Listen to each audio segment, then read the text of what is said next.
সরকারি গণবন্টনে বিপুল পরিমাণ চাল নষ্ট হওয়ার ঘটনায় তীব্র চাঞ্চল্য রামকৃষ্ণনগরে। সনবিল আনন্দপুর সমবায় সমিতির বিরুদ্ধে গাফিলতির অভিযোগ। তদন্তের মাধ্যমে দায়ীদের বিরুদ্ধে বিহিত ব্যবস্থা গ্রহণের দাবি সচেতন নাগরিকদের।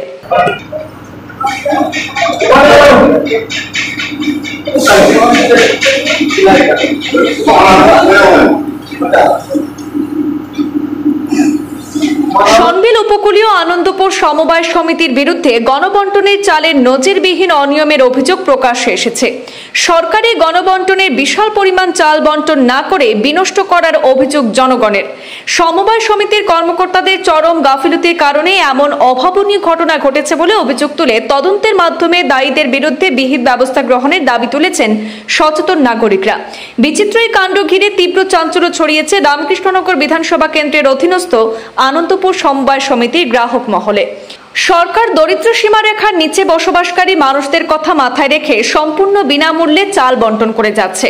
তবে সেই চাল একাংশ ডিলারদের হাতে তুলে দেওয়ার আগেই নাকি বন্যার জল গোদাম ঘরে প্রবেশ করে প্রায় 140 কুইন্টাল চাল বিনষ্ট হয়ে যাওয়ার ঘটনা প্রকাশ করেন আনন্দপুর সমবায় সমিতির কর্মকর্তারা। দীর্ঘ 3 মাস একই স্থানে পড়ে থাকা অবস্থায় চালগুলো নষ্ট হয়ে যাওয়ার ফলে অবশেষে দুর্গন্ধ ছড়ালে এলাকার মানুষদের মধ্যে এক অস্বস্তিকর পরিবেশের সৃষ্টি হলে ঘুম ভাঙে সমবায় সমিতির। বিষয়টি বিভাগীয় ঊর্ধ্বতন কর্তৃপক্ষের দৃষ্টি আকর্ষণ করলে গত মঙ্গলবার দুপুরে রামকৃষ্ণনগর সার্কেল অফিসার সৌভিক দত্ত সহ বিভাগীয় সাইট ইঞ্জিনিয়ার মুন পাল এবং কালীবাড়ি পুলিশের উপস্থিতিতে সেই চালগুলো মাটিতে পুঁতে ফেলার কাজ সম্পন্ন হয়েছে। এ নিয়ে কথা বলতে গিয়ে সার্কেল অফিসার সৌভিক দত্ত জানান, জেলার ঊর্ধ্বতন কর্তৃপক্ষের নির্দেশ অনুসারে এই সিদ্ধান্তে উপনীত হয়েছেন তারা। সচেতন মহলের মতে সময় উপযোগী পদক্ষেপ গ্রহণ করলে এই বৃহৎ পরিমাণের চাল বিনষ্ট হওয়ার প্রশ্নই উঠত না।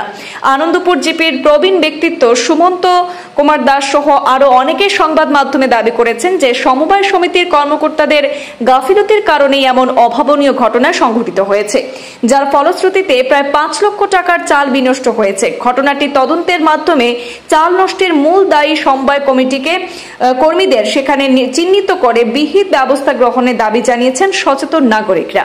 এটা তো আর রইছে গুদামও রইল কি তারা কইছে খালি খবর দিব বুলাই লিছে ও তারা গুদাম থেকে বার করছে কি না আমরা তো জানি না। ওখান তো দেখি গুদাম থেকে চাউল বার ইয়ার এই চাউলটার সঙ্গে সঙ্গে গুলা নামছে বাটিয়া সব ডিলার দিয়ে দিলে তো সব ডিলারে বাটি দিলে আমরা তো খাইতাম পাইলাম বলে চাউল তো আমরা দুইয়া খাইয়া নিয়া এর লাগে চাউলটা নষ্ট করতে কথা নাই। আমরা বাস্তব বললাম হয় এটা তো জানি না। তারা তো কইছে 2 লোডের চাউল, সরকারের 2 লোডের চাউল দিতে কতটা চাউল উইব। আচ্ছা, তো এখন মানে আপনারা মানে এই চালগুলারে মানে আপনারা এই ডাম্পিং করতেছেন আর তারপরে মানে আবার সেই যে মাইনাস হয়েছে যে চালগুলা এগুলো আবার নতুন করে আসার জন্য আবেদন করবেন। আমরা আবেদন অলরেডি করা আছে। আমরা চেষ্টা করছি যদি সরকার কারণটা হচ্ছে আমাদের ন্যাশনাল ফুড সিকিউরিটি আন্ডারে চাল তো ওটা সেন্ট্রাল গভর্নমেন্টের আছে। আচ্ছা, ওই চালগুলা যে এসেছিল যে আপনি যে ডেট বলেছেন সেই চালগুলা কিসের চাল ছিল? এটা এনএফএস রেশন কার্ডের চাল ছিল। এনএফএস রেশন কার্ডের চাল, রেশন কার্ডের চাল। মানে ওই চালগুলো মানে ওই সময় মানে ফ্লাডের কারণে সেইগুলো নষ্ট হয় না। আমাদের যে অ্যালটমেন্ট থাকে প্রত্যেক মাসে, তো জুন মাসে থেকে জুন মাসে আপনার জুন জুলাই অগাস্ট চাল সরকার একসঙ্গে দিয়েছিল। হ্যাঁ, তো জুন জুলাই মাসটা টাইমের ভিতরে দোকানের কাছে চলে গেছে। যত লাস্ট লটে যেটা ঢুকছিল 30 মে, সেটা অগাস্ট মাসে কোটা আছে। সেই অগাস্ট মাসের কোটা থেকে এই 139.16 কুইন্টাল চালটা ড্যামেজ হয়েছে। ড্যামেজটা কী মাসে হয়েছিল? 31 মে ড্যামেজ হয়েছিল। এবং 1 তারিখ থেকে জুন 1 তারিখ থেকে 20 তারিখ পর্যন্ত জুন জুলাই অগাস্টে পণ্য সেবা আসলাম না। তখন কি পরিবেশ এমন ছিল না যে এগুলোকে সুরক্ষিত করার কোনো অন্যত্র সরিয়ে দেওয়া মানে হঠাৎ করে সেই জায়গাতে আগে কোনো দিনের জল ওঠে নাই, এইসব ব্যবস্থা তারা প্রিকশন নিয়েছিল। কিন্তু হঠাৎ করে ন্যাচারাল ক্যালামিটি বিভাগটা ওদিকে মানে সেইভাবে তারা ব্যবস্থা নিয়েছিল, কিন্তু লাস্টে তারা মানে যেহেতু জলটা ওরা তারা মধ্যে ঢুকছিল গতিকে প্রোটেকশন দিতে পারছে না। আচ্ছা, একটা কথা কাজ চলছে, সেই রাস্তার কাজের কোনো কারণ থাকতে পারে কি এখানে সেই জল পাওয়ার জন্য?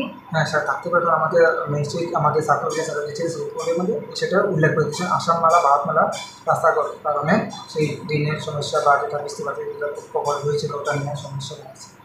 কার অবহেলার দরুন, কার গাফিলতির দরুন এই এতদিন প্রায় 3.5 মাস রেখে এখন এটা মাটির মধ্যে পুঁতে ফেলা হচ্ছে, কোনো মানুষের কোনো উপকারে লাগলো না। এই সম্পদটুকু তো জনসাধারণের ট্যাক্সের পয়সায় এই চালটা খরিদ করা হয়।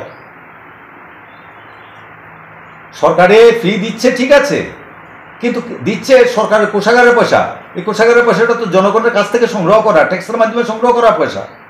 সুতরাং আমি বলবো যে এটা জনসাধারণের এই যে মুখের গ্রাসটা শুধু নোংরামি করে এবং গাফিলতি করে এই চাউলটাকে নষ্ট করা হয়েছে। এটার পেছনে যদি সুষ্ঠু তদন্ত হতো তাহলে অনেক রহস্য বেরিয়ে আসতো, যে কেন এই চাউলটা এতদিন রাখার পরে আজ পুঁতে ফেলা হচ্ছে, কেন সঙ্গে সঙ্গে ভিজে যদি যায় চাউল, আপনি দেখবেন যে সঙ্গে সঙ্গে চাউলটা নষ্ট হয় না, কিন্তু একদিন দেড় দিন পর্যন্ত রেখেও এটা খাওয়া যায়, রোদে শুকিয়েও রাখা যায়, কোনো অসুবিধা হয় না।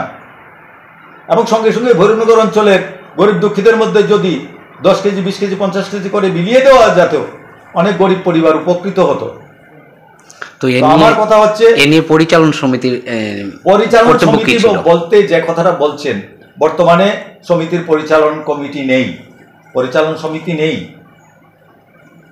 এবং নতুনভাবে সরকারি গাইডলাইন অনুসারে একটা সোসাইটি চলতে গেলে তো সমিতির প্রয়োজন রয়েছে। সমিতির প্রয়োজন যেটা বলছেন, বর্তমানে সমবায়ের যে নিয়ম কানুন আছে, যে আইন কানুন আছে, এগুলো ঠিক মানা হচ্ছে না।